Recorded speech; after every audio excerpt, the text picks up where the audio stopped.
Membeli benur atau bayi lobster secara ilegal, seorang warga pesisir barat duduk di kursi pesakitan Pengadilan Negeri Tanjung Karang. Pria ini diketahui bernama Randuan Roni 38 warga Dusun Karang Jaya Kelurahan Kota Karang Kecamatan Pesisir Utara Kap Pesisir Barat Provinsi Lampung. Dalam persidangan yang digelar secara telekonferensi, Randuan menjalani sidang dengan agenda keterangan terdakwa. Majelis Hakim Ketua Hendro Wicaksono pun menanyakan terhadap terdakwa saat tertangkap basah membawa benur. "Waktu ditangkap saya bawa benur, saya tempatkan di toples," ujar Randuan, Senin tanggal 15 Maret tahun 2021.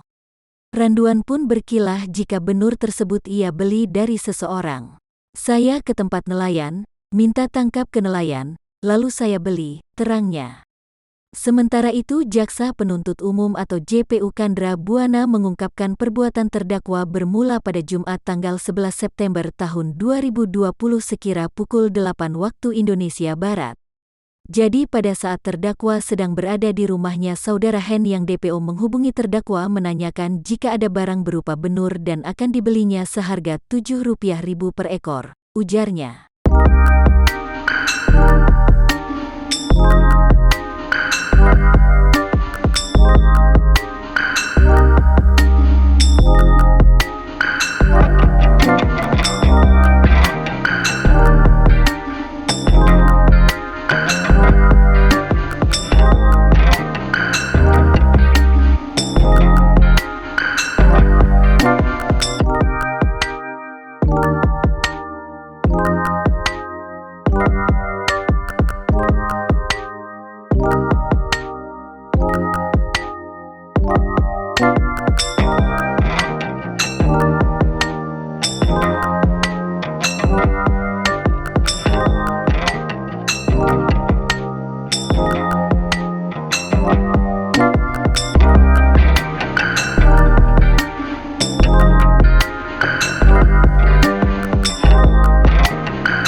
Thank you.